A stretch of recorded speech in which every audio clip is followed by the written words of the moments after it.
Ծով աչքերի պատճառով հեռուստասերիալում շատ խառը իրավիճակ է։ Դիանան գալիս մտնում է Միսակի մոտ, տեսնում է նրա դին ու վախեցած դուրս է շտապում հեռանալով տարածքից։ Միգուցե նա այնուամենայնիվ ինչ-որ զգացմունք է ունեցել Միսակի հանդեպ ու շատ է անհանգստանում, բայց դա նրան չի խանգարում սառը դատել և հասկանալ, որ եթե հիմա ինքը կանչի ոստիկանություն, ապա հնարավոր է մեղքը բարդեն իր վրա, հաշվի առնելով, որ շրջապատի մարդիկ բոլորը տրամադրված են իր դեմ։ Պարզ է, որ բոլորը միանգամից նրան են կասկածելու։ Դրա համար էլ նա թողնում է ու հեռանում տարածքից։ Քիչ հետո կրկին վերադառնում է, ցանկանում է ներս մտնել, բայց ինչ-որ բան խանգարում է նրան դա անել, ու նա վերջնական հեռանում է։ Եթե նա մտներ ներս ու տեսներ այնտեղ Արմանին, չգիտենք թե ինչ կլիներ, բայց առանց այդ էլ Արմանը ևս հեռանում է դեպքի վայրից, չկասկածելով, որ իր անձնագիրը պատահաբար ընկել է գրպանից, ու ոստիկանությունը այսպես թե այնպես դուրս կգա նրա հետքին։ Արմանը շոկային վիճակում դուրս է գալիս տարածքից ու զանգում հորը, սակայն խղճուկ գարիկը արդեն ընդհատակ է անցել, հեռախոսն էլ անջատել։ Արմանը ձայնային հաղորդագրություն է ուղարկում հորը, ասելով, որ ավելի լավ կլիներ ինքը ընդհանրապես հայր չունենար, քան նման հայր ունենար։ Էլլան էլ ուրախ սպասում է Արմանին, ով նրան ասել էր, որ կարևոր գործեր ունի, ինչից հետո կգա հանդիպման։ Իսկ Դիանան այստեղ մի բան հաշվի չէր առել, որ կողպեքի ու դռան վրա նրա մատնահետքերն են։ Փաստորեն տարածքում 3 մարդու մատնահետք է՝ Գարիկը, ով գումարը տարավ Միսակին և այդ գումարը հիմա թափված է գետնին, Դիանան ու Արմանը։ Բայց կա մեկ բայց։ Միգուցե Արմանին կալանավորեն, իսկ երբ Միսակի դին զննեն, ապա պարզ կդառնա, որ սպանության օրը Արմանը եղել է բանտում։ Ուստի սա երկաթե ալիբի է, որպեսզի Արմանի վրայից հանվեն բոլոր կասկածները։ Որոշ ժամանակ անց ոստիկանությունը հայտնաբերում է Միսակի դին։ Քրնիչը զանգում է Սարոյանին և հարցնում, թե երբ է նա վերջին անգամ տեսել իր փեսային։ Սարոյանն էլ պատասխանում է, որ մի քանի օր առաջ, ինչից հետո իմանում է, որ Միսակը մահացել է։ Սարոյանը զարմանքից ապշում է ու չի պատկերացնում, թե ով կարող էր գնալ այդ քայլին։ Նրա մտքում միայն մեկ անուն կա՝ Դիանան։ Իսկ այս ընթացքում Ռեբեկան, տեսնելով, որ հայրը ոչինչ չի ձեռնարկում ճշմարտությունը բացահայտելու համար, որոշում է վերջապես պապիկին պատմել ճշմարտությունը, բայց ոչ թե դեմ առ դեմ, այլ նամակի միջոցով։ Նա տանում և նամակը Միսակի թևնոցն ու ֆլեշկան դնում է պապիկի աշխատավայրում, նրա սեղանի վրա։ Հարգելի հետևորդներ, ինչ եք կարծում։ Արդյոք Արմանը կձերբակալվի սպանության կասկածանքով։ Գրեք մեկնաբանություն և սեղմեք բաժանորդագրվել կոճակը։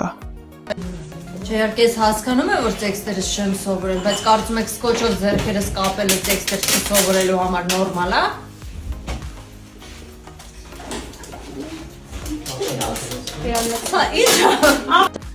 Վերջերս մի քանի անգամ հարցրել են այս մատանին ինչ է նշանակում։ Դե սերիալը դիտողները գիտեն, որ Գորնե Սառայի մատին դրել նշանադրվել է, բայց մնացած մարդկանց հետաքրքրում է։ Ժողովուրդ ուղղակի դնում են, որ չկորցնեմ զուտ, որովհետև ես շատ հաճախ եմ իրեր կորցնում։ Միլենա ջան, հենց Միլենան տեսնում է ինձ, ասում է մատանին վզնացը։ Դրա համար չեմ անում, միայն 3 չեմ դրել, չեմ գրել։ Սառան այսօր չգիտես ինչի որոշել է, որ պետքա տանը մնա, չգա նկարահանման։ Դրա համար ես բռնագրավել եմ իր սենյակը և այստեղ եմ զգեստափոխվելու։ Քանի որ մնացել եմ միայնակ Սառայի ննջարանում, որոշեցի բացահայտեմ ինչ-որ բաներ Սառայի մասին ու այստեղ գտա օրինակ Սառայի ամենասիրելի գիրքը, դա երկրաչափությունն է 8-րդ դասարանի, 6-ից 8-րդ դասարանի համար նախատեսված։ Սառան ուսումնասիրում է երկրաչափություն։ Էմա ջան, քանի որ դու արդեն հասցրել ես Սառայի պահարաններն ուսումնասիրել, ես քեզ ուղղակի մի բան կխնդրեմ։ Խնդրում եմ իմ մայրենի տետրի մեջ կարգինով նկարազարդումներ չանել սովորությանդ համաձայն։ Եվ հետո մի բան ասեմ, իմացիր, միգուցե չգիտես, ես քեզ ասեմ, դու ինձ շատ ես կարոտել։ Դու ինձ շատ ես կարոտել։ Ուղղակի շատ, այնքան որ անիմաստ ես համարում այսօրվա նկարահանման գնալդ, ունայնություն է տիրում, սենյակում շունչ չկա, էլի, շունչ չկա, չգիտեմ։ Դուրս արի խնդրում եմ։ Մի խոսքով դիմացիր ես 2 օրից կգամ։ Էլկա ջան, դու կոնկրետ հարմարվել ես, հա, իմ սենյակում։ Եկել է դրսի շորերով նստել մահճակալիս վրա։ Ինչ կա։ Ժամը 9 է, այսօրվա նկարահանումներն ավարտված են ու ես ինչպես միշտ միայն ես չէ։ Տեսեք ինչ մեծ պայուսակներով են, ես ճամպրուկով եմ, Ադրինեն շատ մեծ պայուսակով, որովհետև հագուստները շատ են ու հնարավոր չի առանձին պայուսակներով բերել։ Ու այս դեպքում չենք ասում իր այդ բարի գիշեր, ասում են գնանք մի քանի ժամից տեսնենք։ Բայց լավ անցավ։ Միշտ։ Ակա։ Այս երևի առաջին դեպքն է, որ ես հիվանդ եմ ու ինքս պիտի ինձ խնամեմ։ Բայց մամայի սիրտը մի բան զգացել էր, որ հետս նանա էր ուղարկել։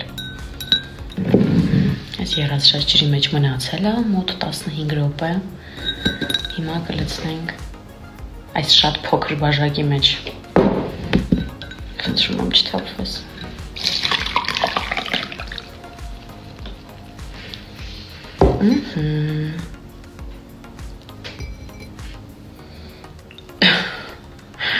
Այսպես անեմ, որպեսզի պատկերացնեք ինչքան մեծ բաժակ է,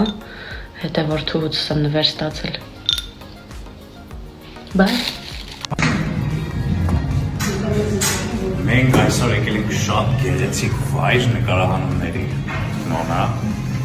Ողջույններ տաքուկ միջավայրից։ Ողջույն։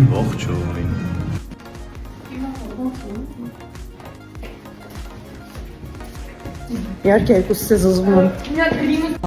Այսօր նկարահանումներս ավարտեցի ուղիղ ժամը 6-ին։ Մի տեսակ դերասանուհու աշխատանքի նման չի, էլի, ֆիքսված ժամը։ Փաստորեն էսպես էլ է լինում։ Բրթեքանը գցեք սերիալից դուրս, sense վատ է։ Այս երկու քույրն են միայն։ Իրականում այս սրանք են ստորը, իմ անունն է դուրս եկել։ Սա ինչ հարց էր։ Իհարկե դուր է։ Իհարկե ոչ։ Քեզ ասով խոսացրեց, պարտադիր ինան մեջ պիտի գցի, գիտես։ Չեմ կարողանում առանց քեզ։ Չաչելի է։ Լավ, իրականում իհարկե դուր է գալիս, որովհետև ես իմ կերտած չեմ սիրում այդ բառը։ Ես այն կերպարները, որոնք որ ես մարմնավորում եմ, շատ սիրում եմ։ Ողջույն բոլորին, այսօր սերիալի Instagram-ի էջը մեզ մոտ է, կարող եք մեզ հարցեր տալ, մենք մաքսիմալ անկեղծ կպատասխանենք։ Հիմա ես անտառում եմ ու լրիվ մենակ եմ, Սոնուշնի գրուպան չգիտեմ որ կողմա գնացել,